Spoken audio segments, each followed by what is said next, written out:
Hello, hello, hello, and welcome to English Learning for Curious Minds by Leonardo English, the show where you can listen to fascinating stories and learn weird and wonderful things about the world at the same time as improving your English. I'm Alistair Budge, and today we are going to be talking about Ferdinand Magellan and the first voyage around the world. On September the 20th, 1519, 5 ships and 270 men set sail from southern Spain. Their aim? To sail west and find a route through the Americas to the Spice Islands in modern-day Indonesia, on the other side of the world. In all of history, no human had ever managed this before, and very few even thought it was possible. 1,381 days later, 18 of the 270 men returned to Spain, tired, hungry, full of disease, but becoming the first people to have successfully circumnavigated the globe, to have done a complete circle of the Earth. This story of the first voyage around the world will involve national rivalries, ambitious kings, geopolitical divisions, religion, colonialism, racism, pride, foolishness, terrible punishments, bravery, slavery, and more. It is quite the story, and as such, this episode is going to be a little longer than normal. Okay then, let's get started. The late 15th and early 16th century was the height of the Age of Exploration, as European powers sought to explore the world and seize territory and riches for themselves. Top of the list were India and Southeast Asia, in a large part because of their precious spices. The world's two most powerful maritime powers, Spain and Portugal, were engaged in a competition to see who could discover the first sea route and claim these riches for themselves. Christopher Columbus, on the Spanish side, had sailed west and accidentally discovered the Americas in 1492 while looking for India. Meanwhile, the Portuguese explorer, Vasco da Gama, successfully managed to sail to India 6 years later in 1498. With the backdrop of this increasing rivalry, in 1494, Spain and Portugal had signed an agreement called the Treaty of Tordesillas, which divided the world into 2 sections, east and west. Imagine a map of the world and draw a line straight down the Atlantic going through the eastern part of Brazil. Any new lands discovered to the east of the line would be the property of Portugal, and everything to the west would be the property of Spain. The treaty was more like a guideline for behaviour between the two countries, and wasn't acknowledged by most other European powers, or, of course, by any of the other nations that had been included in this division. The importance of it was that it allowed Portugal to sail east to India and to the Spice Islands, which are in modern-day Indonesia, while for Spain to get there, they would need to sail west. But there was one big problem here. Nobody had ever sailed west to the Spice Islands. Nobody had ever sailed west all the way around the globe. Christopher Columbus had sailed west and got to the Caribbean. He had discovered the Americas. Another Spanish explorer, named Vasco Núñez de Balboa, had discovered the Pacific Ocean in 1513, after arriving in the Americas, making his way across Panama and seeing this huge stretch of water. On the other side of the Pacific Ocean, in East Asia, the Portuguese had done some exploring of the Western Pacific. So they knew that the Pacific Ocean existed. It had been seen from both sides. But nobody knew, firstly, how to sail past the Americas, and secondly, how far it was from the west coast of America to the Spice Islands. Essentially, how large the Pacific Ocean was. Back in Europe, Charles V, the man who would later become Holy Roman Emperor, had been crowned King of Spain in 1516 when he was just 16 years old. Eager to make his mark, he was open to new ideas. He was willing to listen and take risks, while an older, perhaps more established monarch might not have been. Sometime in late 1516 or early 1518, one such idea presented itself. It came from a man known in Spanish as Ferdinand Magellan, but we will use his anglicized name, Ferdinand Magellan. As regular listeners will know, usually we try to use the original pronunciation, but in the case of Magellan, Magallanes isn't even his real name. It's Fernão de Magalhães because he wasn't actually Spanish, he was Portuguese. Now, given what we know about the rivalry between Spain and Portugal, why was a Spanish king listening to a Portuguese man? Well, much like the Italian Christopher Columbus, who had discovered the Americas on behalf of Spain, Magellan was more interested in adventure and personal glory than allegiance to the country of his birth. He was born in 1480 to a minor aristocratic Portuguese family. After being orphaned after losing both of his parents when he was just 10 years old, he served in the King of Portugal's court, where he would have received a comprehensive education. At the first opportunity, he travelled east and spent around 8 years fighting colonial battles in the Far East as well as in North Africa. He was an accomplished, a very skilled soldier and sailor, and showed a keen interest in exploration. The term most commonly used of him by historians is a career-minded daredevil, someone who is ready to embrace danger if it delivers him professional success. He was on the path to a successful career, and in 1511 he was appointed captain of an expedition to the Molucca Islands, otherwise known as the Spice Islands. If you have listened to the episode on the curious history of spice, you will know all about these islands and their importance. At this time, spices were in high demand back in Europe. They were used for cooking, but also for medicinal purposes. And they were incredibly expensive, with many worth more than their weight in gold. So, Magellan, who would at this time still have gone by his Portuguese name, Magalhães, was on the path to both career and financial success.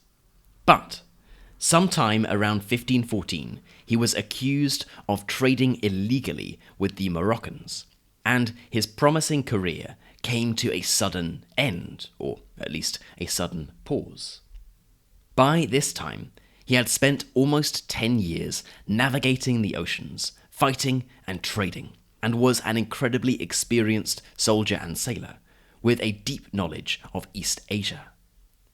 He was also very interested and increasingly knowledgeable in navigation, and became convinced that it was possible to get to the Spice Islands from the east, that is, sailing west from Europe, across the Atlantic, and finding a way through the Americas to the Pacific Ocean. Since Christopher Columbus, around 500 different ships had tried to find this navigable sea route, but none had managed. There were rumours that such a path existed, and even some maps that suggested where it was. But nobody had ever actually found it. What's more, there were stories of sea monsters, terrible weather, and all sorts of dangers that awaited any ship that went this far west. It was, in the literal sense of the term, uncharted territory. But Magellan was not the sort of person to be deterred by this. He tried to get the Portuguese king to support an expedition west, but he wasn't interested. Firstly, Magellan was no longer in favour in his homeland after being accused of illegally trading with the Moroccans. Secondly, why would Portugal invest money in such an expedition when the Portuguese already had a very profitable route going east and had already claimed the Spice Islands for themselves? And thirdly, there was the treaty that divided the world in two, and Portugal sailing west risked breaking the treaty and unnecessarily upsetting the Spanish. Magellan needed to find someone else who would be willing to support the mission. He left Portugal in 1517, arriving in Spain, and presented his idea to the then 17-year-old Spanish king, Charles V. Not only did he propose to Charles that such a route existed, but he also told him that he could prove that the Spice Islands were on the Spanish side of the world, and thus they actually belonged to Spain. It was a case of right time, right person, right message. Charles agreed to pay for 5 ships and just short of 300 men.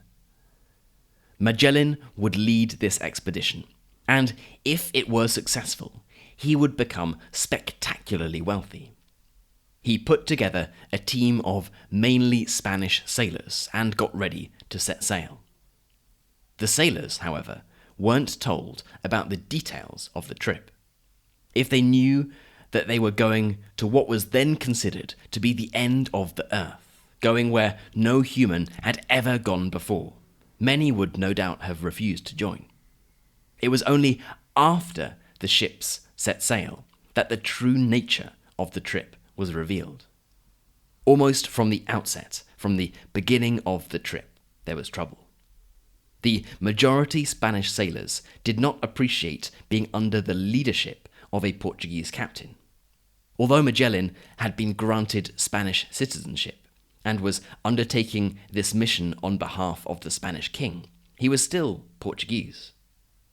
And the Portuguese king, when he found out what Magellan had done, was furious and sent Portuguese ships to follow Magellan as he sailed south.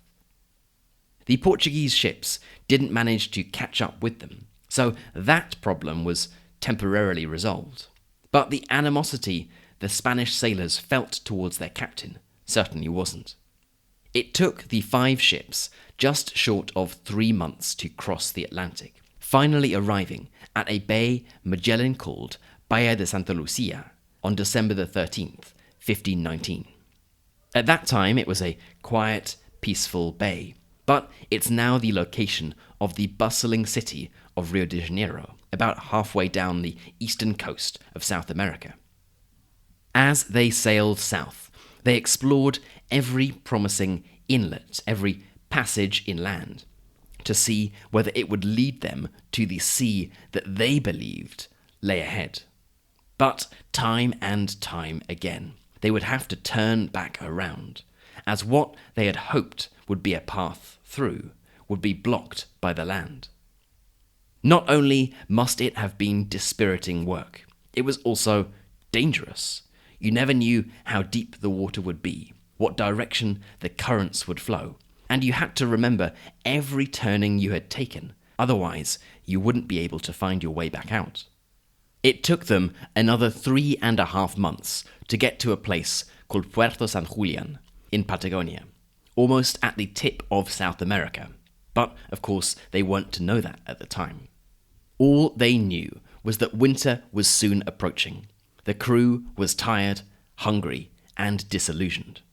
And they hated their Portuguese leader. There was a mutiny. Much of the crew rose up against Magellan and demanded to return home to Spain. 3 ships declared themselves independent of Magellan. They declared that he no longer had control over the expedition.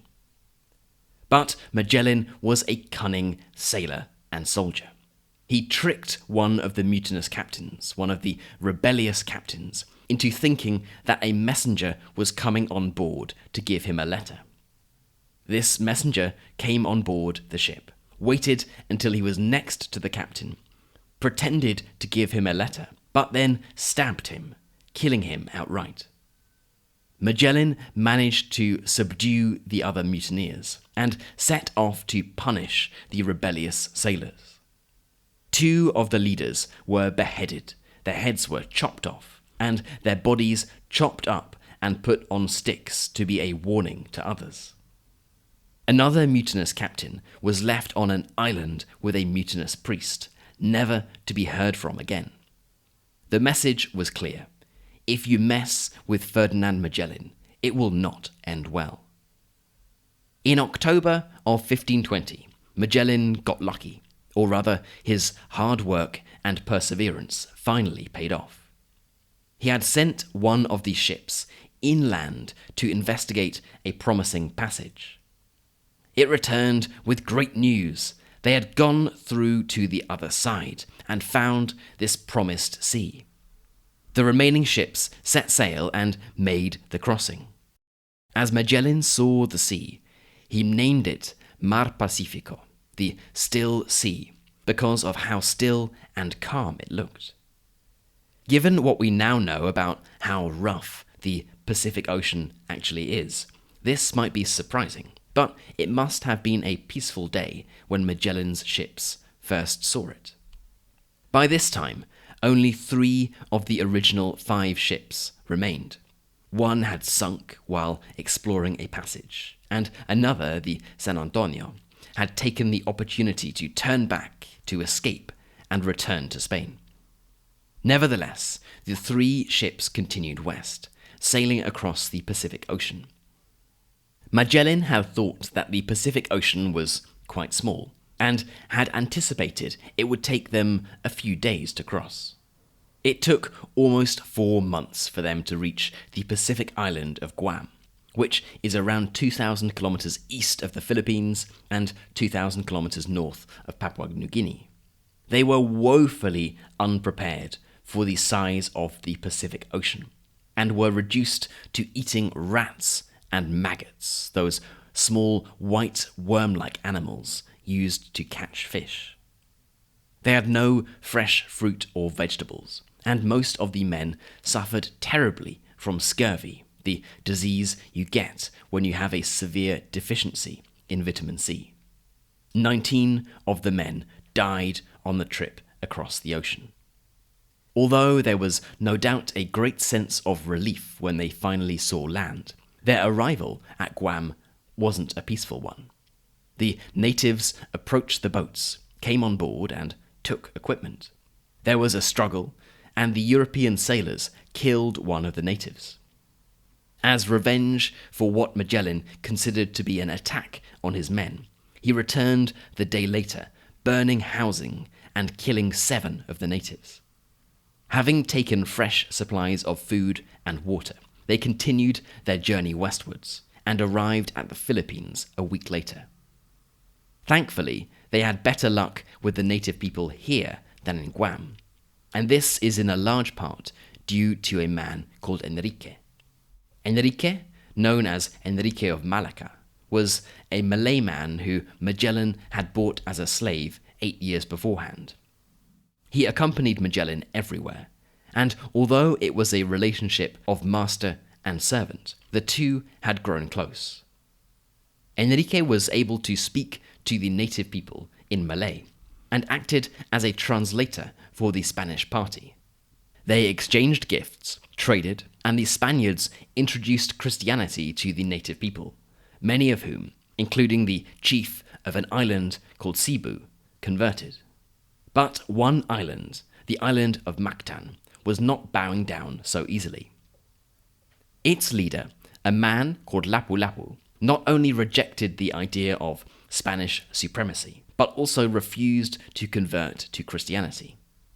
Mactan and Cebu were rival islands, and historians believe that the chief of Cebu, who did convert to Christianity, persuaded Magellan to attack the island of Mactan, his rival. The Spaniards at this time numbered around 150. They were well equipped with guns, armour, and advanced weapons. The inhabitants of Mactan, on the other hand, were not. It should have been no contest. On the morning of the 27th of April, 1521, Magellan attacked. He and a group of around 50 men sailed right up to the island, then got out of the ships and advanced, walking through the water in their heavy armour. The natives had bows and arrows, but they just bounced off the Spanish armour. Magellan and his men arrived on the shore and burned down some local houses. The idea was no doubt to scare the natives and get them to surrender, but it had the opposite effect. A group of 1,500 natives rushed at them. They had noticed that the Spaniards had plenty of armour, plenty of protection on their upper bodies, but their legs were uncovered. They soon identified Magellan, and a poisoned arrow was shot into his upper leg. He fell to the ground, and within minutes, a crowd of natives had jumped on him and killed him with bamboo spears. His men retreated to their boats, leaving Magellan's body to the Mactan people.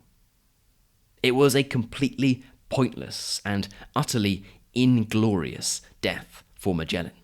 There was no need for him to attack Mactan, no need to get caught up in a dispute between two island chiefs, and no need for him to risk everything because he felt slightly offended or because he wanted to do an ally a favour. But he did, and he paid for it with his life.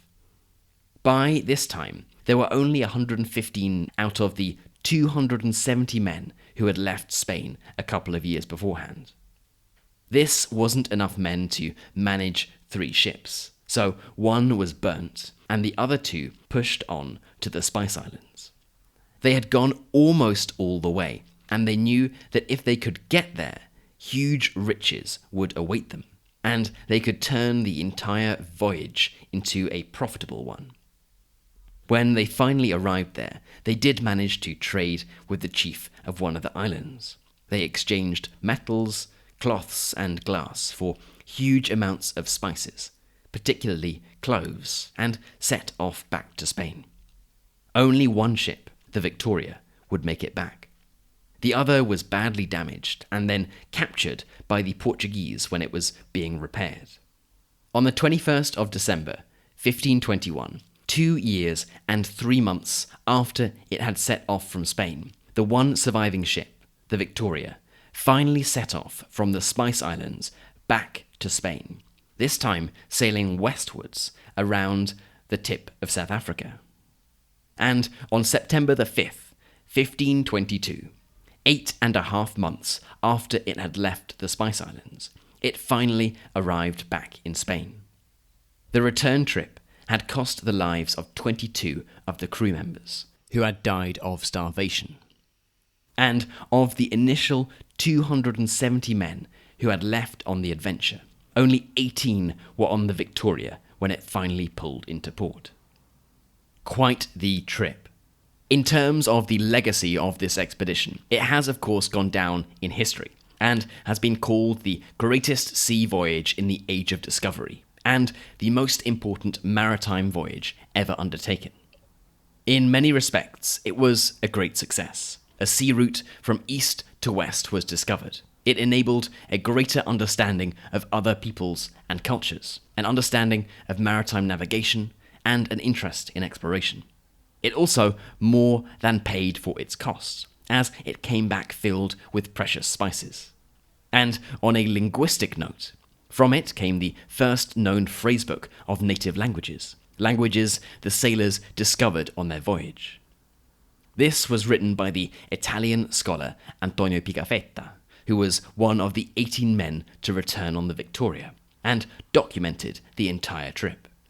But in other respects, it was a failure.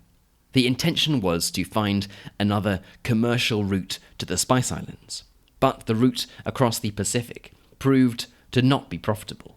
It was too long and too dangerous to make commercial sense. And in terms of the legacy of Magellan, yes, he was clearly a brilliant and brave adventurer, sailor and navigator, but he was deeply unpopular with his men, got needlessly caught up in a tribal dispute, and ultimately never made it all the way around the world in one trip. So, while some people might know Magellan as the first person to sail around the world, technically he never actually got the whole way around. If that's right, who was the first person to sail around the world? Well, this is where things get tricky, and there isn't complete agreement between historians. It wasn't Magellan. Yes, he was the person who was responsible for the expedition, and it wouldn't have happened without him, but he died before the mission was over. It might have been one of the original men who set sail from Spain and returned, almost 3 years later, such as the captain of the Victoria after Magellan's death, Juan Sebastian Elcano. It could, however, have been Enrique, the Malay slave, who was left behind by the Spaniards as they left the Philippines. As a young boy, he had been bought by Magellan and taken back west to Spain. So if he ever managed to get back to his homeland in Malacca, which was only a few hundred kilometers from where he was last seen, he would be the first person to have gone around the world, albeit in multiple trips. But nobody, at least in the European world, heard of him ever after. So, while we know the amazing story of the first trip around the world, and we know that the first person to do it was on the ship that left Spain 502 years ago this month, we will never know for sure the identity of the first person to go all the way around the world. Okay then, there you have it, the story of the first voyage around the world and of its daredevil captain, Ferdinand Magellan. As always, I would love to know what you thought of this episode and of the story of Ferdinand Magellan. We have lots of listeners from the Spanish and Portuguese speaking worlds, both old and new, so I would particularly like to get your take on it. Was Magellan a hero? How would history remember him differently if he hadn't died? How is he remembered in Spain and in Portugal and in your country, wherever that might be? I would love to know. The place you can go to for that is our community forum, which is over at community.leonardoenglish.com. You've been listening to English Learning for Curious Minds by Leonardo English. I'm Alistair Budge. You stay safe, and I'll catch you in the next episode.